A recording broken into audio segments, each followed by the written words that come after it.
এই কাঠের হামানদিস্তাটা আমার কিচেনে অনেক দিন ধরেই পড়েছিল। এটিকে এখন আর ইউজ করা হয় না, কারণ এটা একটু ডিসপুট আছে, সেই জন্য এটাকে আমি ফর ডেকোরেশন পারপাসই আমি রেখেছিলাম। কিন্তু তারপরে মনে হলো যখন আমি এটাকে ডেকোরেশন পারপাসই রেখেছি কিচেনে, তখন এটাকে একটু সুন্দর করে রাখলে নিশ্চয়ই আরও সুন্দর লাগবে কিচেনটা দেখতে। তো সেই কারণেই আমি এটাকে নিয়ে বসেছিলাম যে কিছু একটু তুলির টান, কিছু একটু রঙের ছোঁয়া দেওয়ার জন্য। আর আমি পছন্দ করি আমার সারা বাড়িতে, আমার কিচেনে, আমার হাতের কাজ দিয়ে সাজাতে যতটা পারা যায়। তো আমি সেই চেষ্টাই করি। বিশেষ করে কিচেনটা আমার ইচ্ছা আছে যে আমার এই ছোট ছোট কাঁচা হাতের কাজ দিয়ে সাজিয়ে তুলতে।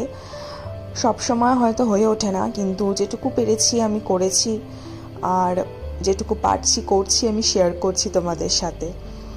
বাড়ির মধ্যে সব থেকে যদি আমার ভালোবাসার জায়গা বা পছন্দের জায়গা বলো, তাহলে কিন্তু আমার কিচেনটাই। মন দিয়ে আমি আমার কিচেনটাকেই ফার্স্টে সাজাই, তারপর তো বেডরুম আছেই। আর সব থেকে ভালোবাসা হয় কি বলো তো, নিজের হাতের জিনিসে, তাই না? তো সেই নিজের হাতের জিনিস দিয়ে সব থেকে ভালোবাসার জায়গাটাকে সাজিয়ে তুলতে আমার তো ভীষণই ভালো লাগে। তো হাতের কাজে এরকম পেইন্টিংসে আমার কিচেনটা যখন দেখি আমার ভীষণই ভালো লাগে। আর যখন রান্না করি তখন একটুও বোর ফিল হয় না, কেন কি এই জিনিসগুলো দেখতে দেখতে টাইম চলে যায়। চলো, আমি যেখানে এটা ছিল সেখানে আবার রেখে দিলাম, কিন্তু এখন দেখতে আমার চোখে একটু ডিফারেন্ট লাগছে।